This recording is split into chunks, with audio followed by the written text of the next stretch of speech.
بتتحجلي كده ليه؟ مش عاجباكي؟ نتفرج عليكي، بندور على اللي عاجبهم فيك يا اختي. ليه؟ باقي الحلاوة دي ما يتهزلهاش الشنبات وتطلها الروس؟ لو انت الصادقه ده حلاوه تجيب الفجر. واللي بوكله لكم ده فجر. الدور الباقي على اللي بتسرق وتتجافش. تنكري يا ريا؟ مش ده اللي حصل؟ مش وجعتي الدورة وانتي بتعدي الجناية؟ مفيش حاجة بتستخبى يا ريا. مش احسن من الشاي؟ شايك انت ولا شاي اختك احسن يا اختي؟ واحد غير اخوك كان زمان طخك ولا حش رقبتك. ابو العلا بلا خيبة. ابو العلا ده يا اختي ترمي له لقمة في حنكه يطاطي وينخ ويغمي عينيه. يعني انت تفضل ساجل عوج على طول ولا ايه؟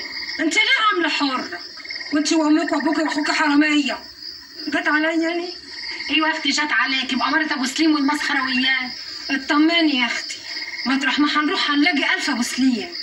الناس ما بيتغيروش هنا عن هناك، واللي ما عملتلوش شيء هنا هتعملي لغيره هناك. وخليكي فاكره يا رايه، وابقي قوليها ان اختي الصغيره سكينه قالتها لي. من غير ما تقوليها. الطير اللي ملوش عش بيتحدف بالطوب.